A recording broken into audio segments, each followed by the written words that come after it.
Olá pessoal, muito bom dia. Hoje, dia 13 de setembro de 2016, começa mais um Bom Dia Mercado. Eu sou André Moraes, analista da Cria Corretora. Bom, vamos falar um pouco sobre o mercado ontem. Foi um mercado bem interessante e depois a gente fala um pouco aí já da abertura de hoje, né? Ontem eu comecei minha fala aqui falando para vocês exatamente para que não fosse criado nenhum tipo de preconceito em relação à abertura do mercado, que apesar de estar abrindo em baixa, não significava de forma alguma que ia finalizar em baixa, né? E o mercado foi positivo durante todo o dia, o mercado subiu, quer dizer, amanheceu na mínima, né? O índice futuro amanheceu na mínima e subiu durante todo o pregão. E o que catalisou essa alta foi exatamente o que tínhamos conversado com vocês, né?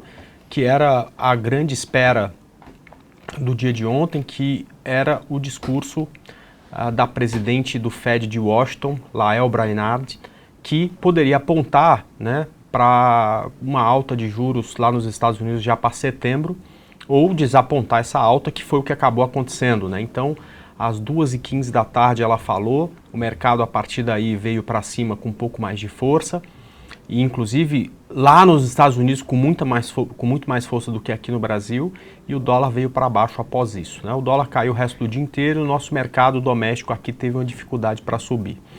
Bom, quando isso aconteceu, parte da Europa ainda estava aberta, lá o mercado subiu e o Dow Jones, e o mercado americano, na verdade, subiu durante todo o dia, o que foi para esses mercados quase que subir o que tinham caído na sexta-feira, né? Então o Dow Jones caiu, por exemplo, 2 pontos alguma coisa na sexta-feira, ontem se recuperou 1,5%. E, enfim, na Ásia, essa noite precificou exatamente essa alta do Dow Jones, então o mercado asiático segue em alta, a gente tem a Europa também subindo um pouquinho só, mas ainda subindo. Por outro lado, né, apesar de ter saído bons dados na China, a gente tem aí o minério de ferro em queda, o petróleo também em queda, as mineradoras que estavam subindo bem na madrugada acabaram que neste momento operam perto do 0 a 0. E o índice futuro americano hoje também trabalha aí com uma forte queda. Agora há pouco, deixa eu ver aqui o dado, neste momento caindo 0,64, já foi até pior, o que faz o nosso índice futuro abrir em queda aqui, cerca de mais de 1% de queda, perfeito? Mas ontem, né, já parecia que estávamos um pouco mais fracos do que o mercado lá fora, quer dizer, a recuperação nossa ontem, por mais que tenha sido grande, não chegou nem perto da máxima de sexta-feira, coisa que aconteceu diferente lá no mercado americano, né? Então a gente tem aí um mercado, pelo menos ontem, e nessa abertura, trabalhando um pouco mais fraco do que o mercado americano. A gente tem duas novidades em relação ao cenário interno, né? Ontem tivemos a cassação do Eduardo Cunha, já quase hoje, né? Aconteceu às 23h50 da noite. Na verdade, isso é uma coisa que, na minha opinião, já estava completamente precificada, todo mundo já sabia o que aconteceria, e talvez aí o que tenha de modificação foi só no desdobramento, na fala dele, uma fala bem incisiva, de certa forma até num tom ameaçador, e criou a expectativa de que isso pode resvalar a partir de agora, né, um pouco aí no governo do Michel Temer. Enfim, ele falou que o Michel Temer não o ajudou em nada e que tem muita coisa para falar, enfim, e a gente imagina mesmo, né, ele teve aí no centro da política brasileira nos últimos 15 anos, pelo menos, e nos últimos 4 anos de forma muito mais incisiva, principalmente a partir do momento em que ele se foi eleito lá presidente da Câmara, né? Então, isso cria algum temor. E outro driver importante para hoje é exatamente o anúncio que vai ser feito daqui a pouco e exatamente aí das novas concessões. É algo muito esperado e pode, de certa forma, beneficiar aí alguns setores, dentre eles o setor de rodovia, e no setor de rodovia se fala bastante aí da CCRO, que pode ser aí que talvez capte melhor aí as oportunidades que surgirão a partir de agora, né? Mas eu acho que além do movimento de curto prazo, né, ver como essas novas privatizações serão organizadas, né, é o que mais importa. Veja só, o mercado externo, né, o investidor externo precisa de uma sinalização muito clara de que as coisas mudaram, de que agora o governo federal não é mais contra o lucro, de que vai apertar todo mundo para que as coisas sejam muito apertadas, enfim, tudo isso precisa ser deixado para trás para vir uma nova mentalidade de que, olha, você vai vir para o Brasil, você vai ter lucro, mas você também vai gerar emprego, você também vai contribuir pagando impostos e isso vai ser bom para o Brasil e vai ser bom para você. É isso que precisa, ou é essa mensagem que esse novo pacote de privatização precisa passar e talvez essa seja uma mensagem, né, que vá render frutos, talvez não hoje, né, mas frutos a médio e longo prazo. Isso aí é o que o mercado espera, perfeito? Bom, já falamos um pouco de cenário, vamos dar uma olhada no gráfico para entender exatamente isso que eu estou falando, né? Olha só, esse aqui é o Ibovespa, né? E o movimento que a gente fez ontem, né? Enquanto o Dow Jones, deixa eu ver se o gráfico do Dow Jones aqui está completo, porque às vezes esse gráfico do Dow Jones não está completo, infelizmente, mas eu vou colocar no gráfico de 5 minutos, né? Olha só, isso aqui foi a queda de sexta-feira, o Dow Jones amanheceu caindo 0,5% e fechou lá embaixo. Isso aqui foi a abertura de ontem e a recuperação que ele fez, quer dizer, ele ficou a 0,25% da abertura de sexta-feira, né? Então ele praticamente recuperou toda a queda. Quando a gente vem para o gráfico do Ibovespa, a gente percebe que a abertura do Ibovespa foi aqui, né? A gente fechou com alta, né, e se recuperou durante todo o dia, mas ficamos a 2,45 da abertura do Ibovespa, ou seja, a queda para a gente foi muito íngreme, mas a recuperação não. É claro que a gente abriu, quando o Ibovespa abriu, nos 10 primeiros minutos foram abrindo os ativos, a gente estava na mínima, e desde então a gente subiu e subiu bem, né? Você teve ação que amanheceu caindo 3, 4%, fechou positiva, entre mínima e máxima, que foi o fechamento do Ibovespa, a gente tem 1,81%, uma belíssima recuperação. Foi muito interessante ver que surgiram bons day trades aqui nessa subida e bons day trades na compra, ao contrário do que a maioria aqui falava ontem pela manhã, que seria um dia de venda, na verdade foi um dia de compra. Por isso que é bom não fazer nenhum tipo de preconceito em relação às possibilidades do dia, né? Mas subimos de uma forma muito mais fraca do que o mercado externo, né? E hoje só o fato dele estar 0,5% negativo já traz a gente para estarmos bem negativos aqui, né? Então, boa parte do que a gente subiu ontem, a gente já está devolvendo agora. A gente já está aí perto de 700 pontos de onde estávamos ontem no fechamento do Ibovespa, que aconteceu às 5 da tarde. Ou seja, a gente tem aí uma queda bem forte, provavelmente o Ibovespa já devolve quase todo o ganho que teve no dia de ontem, já na abertura, perfeito? Como eu falei para vocês, né?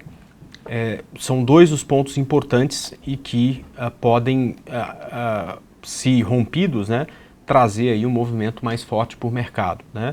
Eu gostaria que o que fosse rompido fosse o topo, porque a maioria das operações que eu enxerguei nas últimas semanas, felizmente, né, nas últimas 12 semanas, né, pelo menos em 10 nós tivemos alta, então nessas últimas semanas a maioria das operações foram de compras, o que geraram operações muito boas, mas neste momento continuamos comprados em alguns ativos e eu gostaria que essa parte de cima que fosse rompida, ou seja, que ele rompesse essa região de 60 mil pontos para chegar lá no que eu considero a próxima resistência do Ibovespa em 62 mil pontos. Mas como a gente não consegue controlar o mercado e nem prever o futuro, o negócio aqui é só seguir.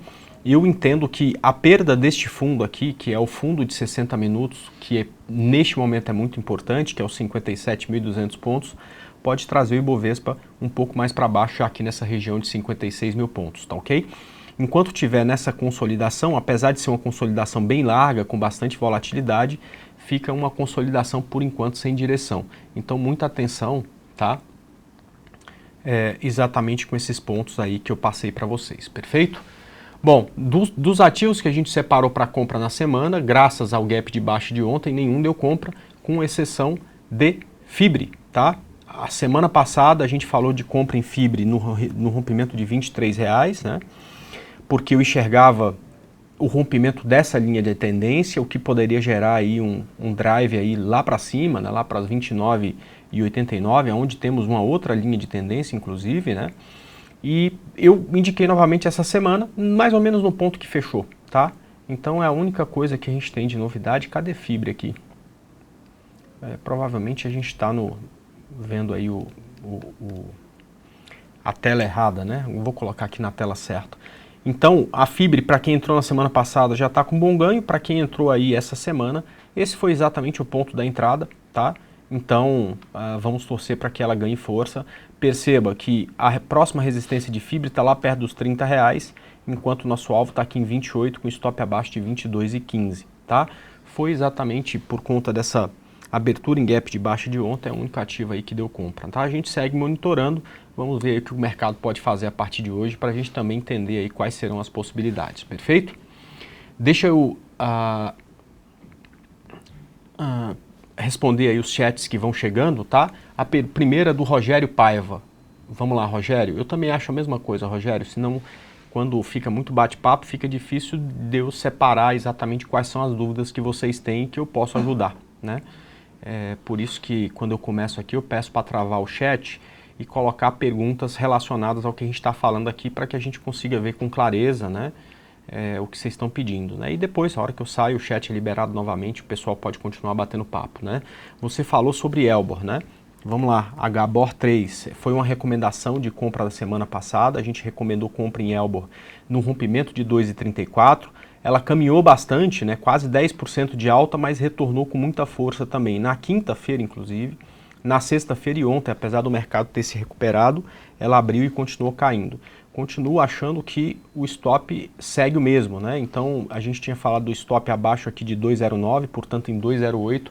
Aqui nós temos que admitir que erramos, né? Eu tenho que chegar aqui e falar, olha pessoal, eu achei que ia subir, estava bonita para subir, mas erramos, ela está caindo, então precisamos admitir o erro e a minha indicação tem stop aqui. E quem entrou na operação a mesma coisa, né?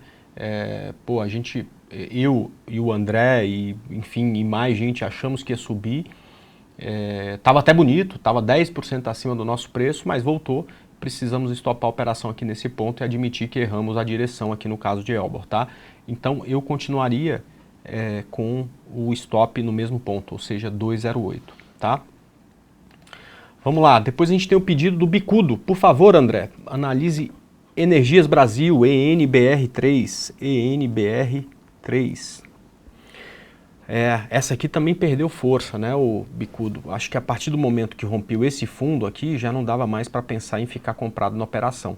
Se ainda está posicionado, né, pense aí no stop abaixo aí desses 13,37 e por enquanto eu não vejo ponto de compra aí no ativo não, tá? PECAR 4, pois é, Roberto, você está vendido em PECAR 4, né? Você sabe que por 4 semanas praticamente, né, eu coloquei lá minhas marcações para compra em PECAR 4, que afinal não acabou acontecendo. Se tivesse acontecido, a gente já tinha até tomado stop, tá? O Igor falou no estudo de domingo, até que eu olhava esse gráfico imaginando aí uma possibilidade de onda 3 para baixo. Isso para mim não está tão claro ainda, mas eu entendo sua operação, né? Provavelmente o que você olhou foi exatamente que aqui a gente tem uma perna para baixo, aqui uma perna 2, ou seja, poderia vir uma perna 3 de reversão de tendência, né? O que todo mundo imaginou foi, você pega o tamanho da onda 1, projeta aqui a onda 2 e tem aí um alvo para baixo aqui em 43,25, tá? Muita gente me perguntou, poxa André, você podia ter colocado o PECAR na venda no estudo de domingo, né? O que me impediu disso foi exatamente esse indicador aqui, que nada mais é do que um MACD com mais uma linha, que é essa linha preta, né, que é uma linha de longo prazo, tá? Eu chamo de difusor de fluxo, mas é o MACD com mais uma linha, né? O que que tem aqui? Você tem uma linha de curto prazo que para te autorizar uma operação de venda precisa estar abaixo da linha de médio prazo, que é a linha laranja, e a linha laranja precisa estar abaixo da linha preta para que a gente tenha uma reversão de tendência, né? Então você tem, em um certo momento, isso aqui cruzado para baixo, ou seja, linha preta em cima, laranja no meio e vermelho embaixo, e aí você tem uma operação de reversão de tendência mais pronta, né? Deixa eu dar um exemplo para vocês. Ontem a gente indicou uma venda no dólar, né, no gráfico de 5 minutos, aqui neste ponto, tá? Se não me engano, aqui no rompimento de 3301, tá? Olha só o que a gente tinha nesse momento aqui, tá? Por que a gente aqui conseguia pensar em reversão de tendência, né? Porque a partir desse momento, o que a gente tinha? A gente tinha a mesma perspectiva, né? Um topo mais baixo que o anterior, né? E você tinha linha vermelha embaixo de linha laranja, embaixo de linha preta, ou seja, você tinha isso aqui cruzado para baixo, é isso que autoriza uma operação de venda. Coisa que no gráfico de PECAR 4 nós ainda não temos, tá? Então, Só por isso eu ainda, Roberto, não assino embaixo e indico junto com você essa venda, perfeito? Mas se você está vendido, o que importa é que por mais que a gente não tenha uma sinalização do indicador, a gente já tem aqui o preço fazendo um novo fundo, né? Com isso, quando você tem um novo fundo acontecendo no gráfico de 60 minutos, né? Às vezes eu falo do gráfico de 60 minutos olhando para o diário.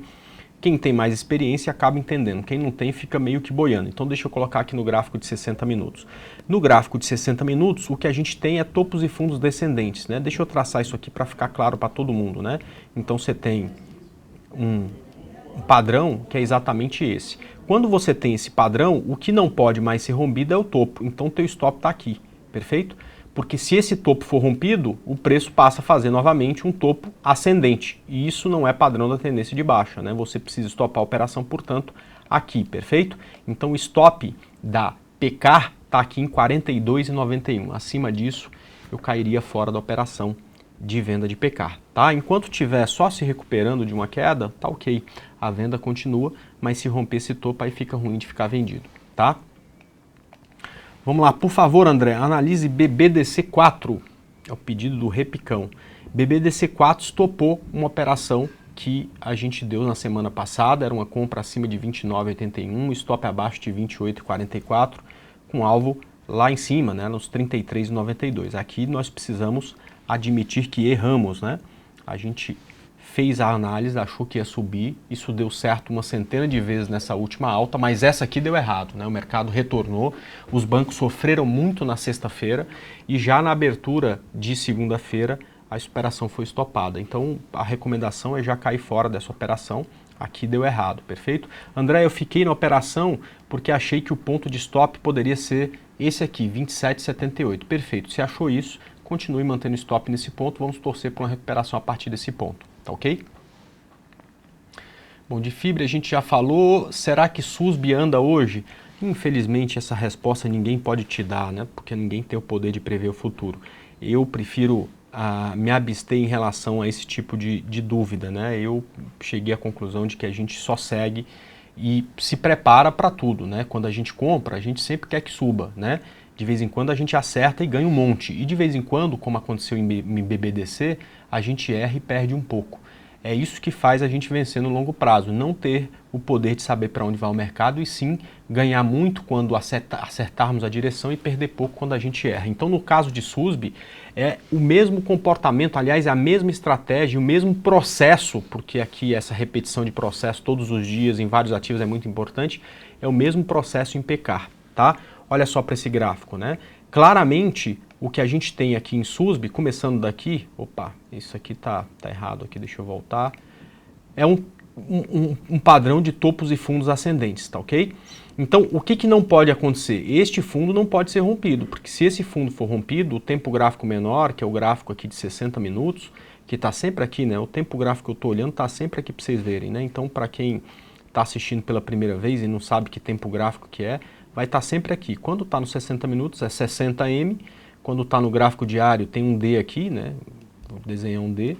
E quando está no gráfico semanal tem um S, né? Nossa, que coisa horrível, né? Mas enfim, tá aí. Então, sempre o stop eu vou olhar o tempo gráfico menor, 60 minutos, né? Se eu estou comprado, o stop é sempre no fundo 60 minutos, se eu estou vendido é sempre no topo. Então, o topo, o fundo que não pode ser rompido aqui em SUSB é exatamente esse. Então, infelizmente, eu não posso te dizer se SUSB vai continuar caindo ou se vai subir. O que eu posso te dizer é que, dentro das estratégias que eu utilizo para fazer as minhas indicações em Bolsa de Valores, uma coisa que fica muito claro é o stop quando eu estou comprado e um fundo é rompido. Então, eu colocaria um stop, no caso de SUSB, aí, abaixo de R$ 10,40, perfeito? Vamos lá. O Rafael Cardoso, né, tá perguntando de Goal 4. Estou comprado, aliás, Goal 4, né? Olha só que interessante, né, pessoal? E como a gente precisa se preocupar com o preço de compra, né? É sempre a coisa mais importante aqui que tenha em qualquer operação que a gente vai fazer. Quando você tem preço longe de média, é ruim de comprar, porque significa que tem uma distorção de preço. Quando o preço volta na média, a gente tem o final da distorção, né? Mesma coisa, né? Eu venho de São Bernardo do Campo para São Paulo todos os dias e gasto 1 hora para chegar aqui. Eventualmente, se tem um acidente no meio do caminho, né, ou se está em férias escolares, eu posso demorar um pouco mais ou um pouco menos para chegar, mas em média eu demoro 1 hora para chegar aqui. Né? Então eu tenho programa aqui na Infomone às 9, eu preciso chegar aqui, sair de casa 1 hora antes pelo menos, senão eu chego atrasado. Eu não fico apostando na distorção das médias. Ah não, hoje eu vou sair 8h15 porque o trânsito vai estar bom e eu vou demorar menos. Eu sempre aposto na média, né, para que eu chegue a tempo de fazer o programa. Com preço acontece a mesma coisa, de vez em quando ele distorce e se afasta das médias. Mas o mais correto é apostar no retorno até elas e não na distorção. Né? Então a gente gosta de comprar perto das médias móveis. Olha só o que acontece aqui com Goal. Quando ela rompeu esse topo, né, muita gente pensou em compra. E para mim a compra foi aqui, ó, quando ela estava perto das médias. E André, por que 3,83? É simples, né? Da mesma forma que você estopa quando um fundo é rompido, né? Você pensa em compra se você não está posicionado quando um topo dos 60 minutos é rompido e você tem uma mudança de padrão. Então lá em cima o preço começou a corrigir, o diário veio nas médias, quando os 60 minutos rompeu o topo, a gente tem a mudança de padrão e, portanto, uma compra. Então por que 3,83, né? Porque era exatamente o rompimento do topo anterior dos 60 minutos. Então a compra foi aqui e está tudo certo, né? Ela voltou a subir. Para quem deixou o stop no 0 a 0 já caiu fora da operação. Para quem preferiu seguir tendência com o stop aqui embaixo, ótimo, né? Vamos torcer para que ela não pare de subir. Só um detalhe aqui, se eu não me engano, deixa eu ver aqui, até a região de 4,25, 4,30 tem um topo anterior aqui do gráfico semanal, tá? Que é exatamente esse ponto aqui. Deixa eu ver se eu consigo encontrar ele no gráfico diário para mostrar para vocês. É que às vezes fica tão longe no diário, né? Aqui, ó, tá vendo? Esse topinho aqui, ó, ele tá aqui em 4,30, tá? Neste papel, então, tem uma resistência até 4,30. O que é bom é que rompeu esses 4,30, gente, não tem mais resistência nenhuma. Ela tá livre, leve, solta para subir, quer dizer, o próximo topo tá aqui em 8,26, ou seja, cria um alvo aí de mais de 100% no papel. Mas fica muito atento com essa região, que pode ser uma região aí já de vocês imaginarem um bom ponto para pular fora, tá? Vamos lá, compra em Petro 4, né? Muita gente já me abordando, até porque é engraçado, né? Como a gente se lembra de lugares onde a gente foi feliz, né? E a gente quer repetir essa sensação que tivemos quando fomos felizes, né? Então a Petro deu compra aqui nos 12,20, a gente falou de um alvo em 14,20 e foi muito bom, acertamos aí exatamente na máxima da Petro, né? Ela teve até alguns centavos acima disso, mas já fechou no dia perto dos 14,20. Depois passou por uma correção, voltou a subir. Ainda não enxergo ponto de compra, né? Por quê? Porque como a gente compra rompimento do topo do gráfico de 60, se a Petro subir agora, o topo do gráfico de 60 está aqui, você teria que comprar acima dos 14,31, já longe das médias. Então, o ideal para a Petrobras é que haja mais um pouco de correção, né? Não sei nem se para romper o fundo, mas mais um pouco de correção, para que o gráfico de 60 minutos faça um pivô e esse topo seja rompido aqui, para a gente comprar novamente mais perto das médias e colocar stop aqui no fundo, tá? Então, em relação a Petro 4, a gente tem que esperar um pouco, porque existe aí ainda uma dificuldade aí de encontrar um bom gerenciamento de risco proativo, tá ok? Bom, já são 9h40 da manhã, preciso encerrar por aqui, o pessoal já está esperando para começar o próximo programa. Eu, como sempre, aviso para vocês que saio daqui, mas continuo online durante todo o pregão e todo mundo pode participar. É bem simples, né? É só entrar aqui no site clear.com.br, vem aqui nesse segundo banner, tá? Clica aqui em Saiba Mais, depois você vem aqui em Visite a Sala de Análise, coloca aqui neste campo o seu nome, clique em Login e aí no máximo em 1 minuto vai rodar um programa em Java que se chama Blackboard Collaborate e você tem lá o acompanhamento de 2 salas. Uma eu estou lá falando, tirando dúvidas, fazendo as minhas considerações, mostrando alguns day trades para vocês, acompanhando as operações de swing trade, e em outra sala todas as operações de swing trade que estão abertas na semana, com pontos de compra, stop, alvo e também aí a rentabilidade caso a operação esteja iniciada. Perfeito? Aguardo todo mundo lá, deixo um grande abraço para vocês, bons dias de trade. Quem não puder participar da sala ao vivo, amanhã a gente volta a partir das 9 da manhã em mais um Bom Dia Mercado. Um abraço pessoal, até lá!